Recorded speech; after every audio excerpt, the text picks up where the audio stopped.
qualified who are not playing for qualification spots, but playing for keeps. Right now, they're showing off why they should be at the top of the leaderboard. And we just talked about it. We were like, where's Stompy and Shinken? Because there's nobody who's qualified at the top of the leaderboard like we're used to seeing. But maybe after this game, things are going to change. But the Heavy Snipey coming in. Heavy Snipey? Snipey, yeah, absolutely. Snipey coming through. Now, don't forget, they're also at 66 points. We've seen 3 duos now with that point value. And look at this, Stompy's got to chain together these eliminations. Shinken is down, but it's okay. Stompy's been in decisions like this before. He knows how to clutch these games up. The campfire is rolling, Vala. He's getting back in that rhythm. Getting back in that rhythm and achieving top 5 right there, that last placement threshold before the Victory Royale. So all he has to do. Here we go, the key to all doors! Oh my! Okay, I'm gonna lose my freaking voice after today. I'm telling you right now, Stompy and Shingen are putting on a show. The European queues are done as well. It's a free-for-all right now. Also, Pewds goes down a rocket from up above, Bala. Just barely dodging that. And now he's up to 10, 15 total for this duel. It's a 1v1v1. He's hunting the player down on low ground, but he can't get in the zone. I think that's going to be the end because Katsus is looking right at him. Now, has the Chug Splash. The RPG just barely is going to hit the wall in front of him. Using the Chug Splash and the campfire, I don't think it's going to be enough because the player up above probably has more in the tank, but he's going to come down. Is it going to happen? No. Massey is going to win that game against Cactus over the heel off there, and that is just an unbelievable sequence of events. We followed Stompy and Shinken from the beginning, and look where they ended up. 15 eliminations, the most out of any placement thresholds besides the Victory Royale. That is a performance for the ages and a reminder of why we need to be scared of them going into New York City. That ain't no little tiny thin pancake, bro. That's a big old beefy pancake covered in delicious syrup. You like to see it. But of course, guys, there's more Fortnite action. We've got more games hopping in right now. Got Dervig and his duo partner. They've got their eyes set on another duo sitting in a box. I believe they've got double heavy snipes. That's why we'd ping this out. A single shot's going to come out and wait for it. Okay, so they're going to break this wall. They want to get a little bit of a better vantage point. That's smart, right? Because they're over that little lip there. Nope, they're not there. But now you've made the heavy sniper known, right? Now this other duo is like, well, they're looking to take shots. You know, the panic launch pad. I don't necessarily know if that's panic. So they are in the side of zone, making their way in, and you can see now Drivig and his teammate Waldo are going to go in, but he box fights indeed, gets Wetbrow right out of there, no chance to react at all. And that is something that you can catch people by surprise is they're trying to make that rotation, right? They're trying to figure out what their plan is to go forward. And because of that, they're all looking around. They're not paying attention to the fact that they're not covered. They're not paying attention and listening to the fact that there's a heavy sniper coming in or just a pickaxe even from one of the most obvious locations right above you. And I mean, you saw them separate for a moment, him and his dual partner, and now they just use that rift to reposition and get to go close back together. You got Marcote here and Squalls K. Marcote here has got 6 eliminations. Again, this is almost unusual, Bala, because I feel like, you know, semifinals are typically the day where you find a ton of players sitting on mountains of eliminations, right? Borderline double digits at times. But on finals day, very rarely you see that happen. You see eliminations be picked up toward the end, right? When you break that placement barrier and then you're like, I'm just going to catch people making late rotations. But that's not been the case today. You can tell players they're ready. They are so hungry. They want those tickets. You can almost feel the pressure that they're feeling, that they're playing with, right? The high eliminations, they have to go for it because it's all or nothing right now in this moment. There's only 4 spots left up for grabs in EU. That isn't much out of all the players who are playing and out of the top 1,500 that made it from semifinals to today. That's right. And remember, we recently saw the highest point value we've seen is 66. So we know that's like, we'll say top 10 at best right now. But look at everyone in the sky all hanging out. Launch pad, potential guy. Yeah, the vents are right there over by the hot spots. Right now, Alpha and Mark, they're just chilling, trying to find more eliminations. Any at all would be helpful. They find one. That stink bomb coming to great effect as players start to make all their rotations, and it was a perfect opportunity to use it because, as we saw, there were so many players in the sky, and those players in the sky are all going to end up being low because of everybody else looking right up at them. So a good opportunity for a lot of people to find eliminations there, but going to opt to rift as they start to get pressured and as this 7th zone starts to move. This is going to be a little bit weird, right? Because remember, we're fighting in that biome that's like forest, the big tall trees. Depending on where we go, they could potentially land on the top. Let's stream Vato there in the bottom right corner for just a moment. They're in this game, and remember, they are looking to qualify. Wolfies and Rojo, we saw them earlier, right? They were in top 5. Yeah. They're still here with 65 points. For some context, when we first checked in on the leaderboards, it was Wolfies and Rojo who were in the top spot, but they did get overtaken by Vato and Sky, so this might actually come to a head. Those two teams facing off in this game. Here's Wolfies getting in that box. He's going to take out Jachu from behind. But his teammate coming through with the trap, not going to be enough because Wolfies, the quick edit's going to go back on top of him and does find the elimination. Precious goes down. Even using the turret there, I mean, I'm wondering if that was a panic or an accident. But it's going to work out perfectly because if anybody was playing down below, he actually doesn't have to spend a cone there. It's not going to go down. It gives you extra HP on that floor. And look, dude, they're still in this. Sky and Vato, they're in that middle ground tarp. They're actually going toe-to-toe with Wolfies and Rojo right now. This is the duo that they're fighting. So look, they actually have 70 points. This is now the new highest total we have seen. So it must be another 2 points coming in. They've hit top 10. The next threshold they're looking at is top 5 ball. It's coming down to the wire. And you can see how careful and calm they are playing. They're making sure that they spend the time to use their heals, use their items, because if you don't use them, you're going to lose them. And finding one that's Drivig who goes down, and they're still pushing for that top 5. They're still pushing towards that victory royale and looking really good while doing it. I thought that was Wolfies and Rojo. I thought with my heart of hearts. I believed it. And look at this. Watch the top left. Rojo finds another elimination, so you know he's alive and kicking. They've hit top 5, 75 points over on the Lestream duo. The French-speaking community's got to be losing their minds. Up above, you got Mark and Alphen as well. The question is, where is Wolfies? Where is Rojo? Where are they in relation to each other? This duo right in front of them very well could be them, or it could be Alphen and Mark. It depends. I want to see this hide wide, man. I almost want to see a 3-box. I got to know with my heart. Well, the trap going in there is definitely going to de-incentivize Sky and Vato to go in, and there we can see Mark and Alphen up top. Wolfies and Rojo down below. They take out takeoffs, and now it's all time to go right down. They know exactly the situation, but Sky gets taken out right away by Wolfies, and they're still fighting. Vato goes out. Rojo and Wolfies take the win there, and they're still going. There's only 2 players remaining. It's a 1 versus 1 right now. Low HP though, and Smoke, Mark, and Alphen are gonna come up from the top and clean up house. That was insane. They ended with 77 points. That extra 3 points would have probably helped get them to that 80 threshold and just help build that lead. But this is absolutely insane. I think, Ball, for now, we got to send it back in the studio. We got to meet up with Pookie. We got to see how things are going. So, Pookie, let's send it your way.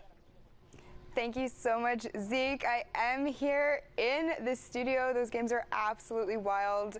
EU is, like always, not disappointing, that is for sure. But I am joined with my good friend Sundown. He has got some clips for us. I know you got a little bit of Stompy. Can't wait to see that. Show us what you got. Yeah, let's actually jump in right here with some of the duos who have been popping off so much today in the last block. First off, we had the VAR duo of Refscar and Hackscore being able to put a ton of work on the mid ground. So first, you can just see catching the players who are trying to rotate through, putting the legendary infantry rifle to work, finding Comey there, but watch what happens on the rest of the mid-ground tarp. That's one thing we talked about, being ready to fight at all times. Catches Booth right there, 0 ping, won't save you as Refscar, then immediately edits around, checks another angle, gets the cleanup on Idrakil. That wasn't his knock, but the materials that he ends up getting from that was huge. But Hackscore is then covering the other side, is able to get the other part of the Valhalla Vikings duo, and now they're going to work. Benji Fishy, one of the best players in the world, going down on the backside, brilliantly done, and Hackscore picking up another one on the Impact Fixie, fragging his way into the top, but wasn't able to close it out. Tux now, on the other hand, was a one-man wrecking crew here. Just watch him going to work on the backside of the storm and putting the combat shotgun to work. I mean, for me, you can tell he's got adjustments. shot was so good, catching Nipsey in shadow form as he dropped down around the side, and he wasn't done yet. Again, we've talked about the power position that is the high ground when you're able to work from top down, close the bottom of the store, and Tux and Vorin just close out here, making sure he's phased through the floor to get Edwin. Now, we've seen a duo trying to qualify. Here's a duo who has already qualified and are potentially one of the best in the world for this part of the competition. Now, got the trade off there. Shinken gets the revive onto Stompy. He's sitting currently at 4 elims. They're on 6 right now, but let's start counting because Stompy is going to go to absolute work, and this is just catching people in rotations and being aware. The quick double right away pushes them up to 8, and that was Melside too on the back side of it. Now they're up to 11 because Shinken was able to go to work, but the revive on Stompy ends up being the difference because he's able to push through. Finds Mashus right there, now up to 12 as a duo. You will see Shinken go down on the backside there, so Stompy is just going to continue being a one-man wrecking crew on the tarp, up to 13 as a duo. Heavy snipes his way in, doesn't slow down, and continues pushing the pace, picks it up there, but unfortunately wasn't able to close out for the victory route. Stompy putting on a clinic, showing why he's able to contest for the very top. Now, as we talked about, the queues are closed, but we're not done yet. We want to see those final matches and what's left, Books. For sure. Now, interestingly enough, I had the opportunity to speak with Stompy the other day. You know, we exchanged a little bit of back and forth about how he's feeling for World Cup. Him and Shinken are practicing 12 hours a day. They are going into this hard, and from what we've seen, it certainly shows. But you know what? I can't wait to get into more games. Zeke and Bala, let's hear from you. Pookie just flexing all over us right now, talking about how she's talking with Shinken and Stompy. That's cool. I also talk to players. No, it's not. Pookie. Don't cry on us now, but it's already cried 6 times. That's a 6. All right, Fortnite fam, we are back. And we're tuning in with Pyro and Destiny's Jesus right here. Destiny's Jesus is definitely somebody that's been on a lot of people's radar because, you know, we all learn from this guy. Everybody's watching his videos because every single day it feels like he's coming out with a new technique on how to box fight or how to build fight. His partner Pyro right now, they're slightly split. See if they're going to be able to find any picks on the way in. Do find OOii. It's not the Wolfies that we saw from the other game. So just to keep that in mind right here. Different Wolfies. So let's reiterate. We did not look at standings. But we know like 77 points is the highest we've seen at this point, right? So for Pyro and Destiny's Jesus, especially with maybe the last few games, they've got to make some really big things happening. Right now, Pyro is saying, don't even worry, fam. We've got you. We're going to pick up eliminations left and right. They've also hit the first round of placement points. This is going to be super, super beneficial for them. Yeah, and when I said they were split, I didn't actually realize that they're not even split at all. They just kind of have 2 different angles here that they're approaching. Finding picks right here. Destiny Jesus looking down that south side and Pyro looking over towards the east. And finding those eliminations, not only does he have those, but he's feeling comfortable because he's finding those picks, getting the siphon, all that. They're getting themselves healthy, but he has 2 rip-to-goes as well in the inventory as Carnage is to go for heavy snipe. Oh, that is why you kind of need to make sure that you're not going into these situations, these end games, with low white HP, with low health. Because if you don't have any bandages or anything like that, you're not going to be able to recover that without siphon, right? And if somebody is carrying, by chance, some stink bombs, and they realize, hey, I can go ahead and throw this on this box and get 2 people ticking down at the same time, that's value from that stink bomb. And also, finding elimination because he was low, too low to even survive even a tick from it. And I mean, they made it very known that what they were trying to do, right? The first heavy snipe came in and blew the wall out. At that point, you got to just build a wall, re-edit your ramp, and then just like move a 1x1 space back, right? A grid space back, because you know what they're trying to do, and you've got to expect. I did not expect that. Another stinker here, and this is what I'm talking about, right? You already see the players trying to get away from the stink bomb there, but in a similar fashion, you got to be ready. You got to think, what could they have at their disposal? They're trying to pressure us right now, especially this position. We've got to be ready for a stink to come in. But right now, Carnage is going to look to reposition. Pretty good spot right now on this far side of the circle. Now we're just waiting.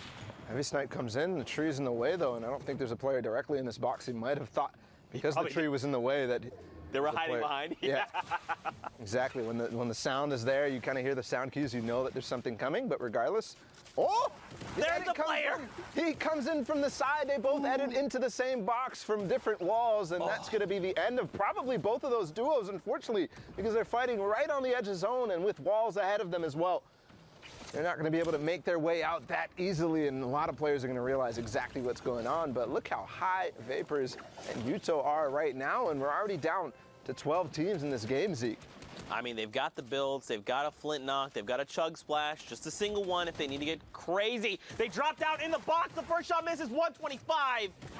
And Land gets destroyed there. The Chug Splash gonna help top him off. Unfortunately, look, his dual partner Yuto up above has been dropped, so now it is all on the shoulders of Vapor. They have 3 eliminations between them, so they've got to chain together more if they're looking for more points. Thankfully, the Storm goes back the opposite way.